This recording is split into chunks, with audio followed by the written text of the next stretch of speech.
Halo pejuang biologi, bagaimana kabarnya hari ini? Semoga semua dalam keadaan sehat ya. Hari ini kita akan mempelajari mengenai sintesis protein.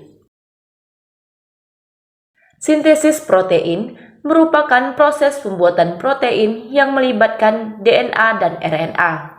Proses sintesis protein terdiri dari dua tahapan, yakni tahap transkripsi dan tahap translasi. Supaya kamu lebih memahami mengenai sintesis protein, mari simak video berikut ini.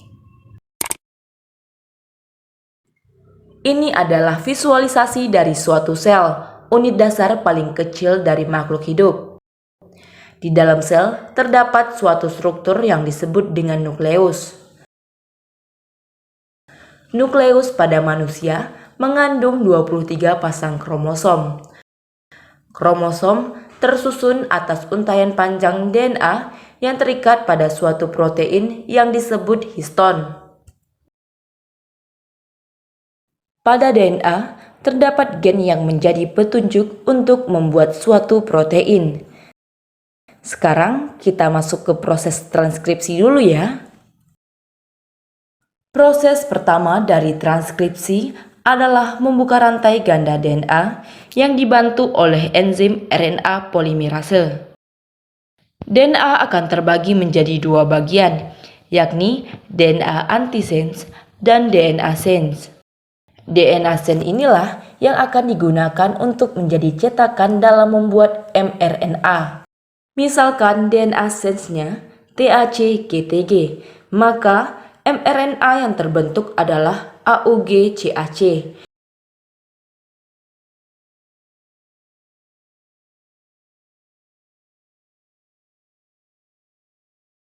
Ini adalah mRNA yang telah dihasilkan pada tahap transkripsi.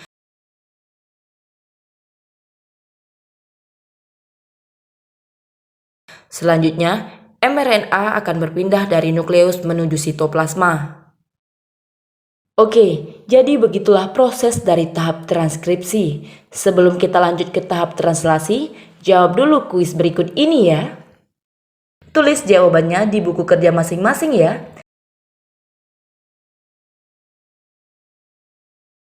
Kita lanjut ke tahap kedua dari sintesis protein, yakni tahap translasi.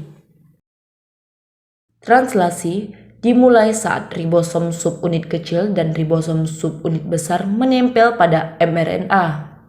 Ribosom kemudian akan membaca kode pada mRNA yang berupa kode triplet. Di saat bersamaan, datanglah tRNA yang membawa asam amino yang sesuai dengan kode triplet pada mRNA. Selain mengandung asam amino, tRNA juga memiliki antikodon yang sesuai dengan kodon mRNA. Selanjutnya, tRNA akan bergerak menuju mRNA dan melekat pada mRNA. Pada saat itu, asam amino akan terlepas dan berikatan dengan asam amino lainnya pada tRNA berikutnya, sehingga akan terbentuk rantai panjang asam amino yang disebut polipeptida. Proses ini akan berlangsung hingga sampai ke stop codon. Stop codon adalah kodon yang menandai akhir dari sintesis protein. Polipeptida akan terlepas dan membentuk suatu protein. Bagaimana? Sudah paham kan mengenai sintesis protein? Kalau begitu, sampai di sini dulu ya video pembelajaran kita pada kali ini. Tapi sebelum itu ada tantangan nih buat kamu. Berdasarkan video proses sintesis protein tadi, apa yang bisa kamu simpulkan mengenai pengertian dari transkripsi dan translasi? Tulis jawabannya di buku kerja masing-masing ya. Semangat!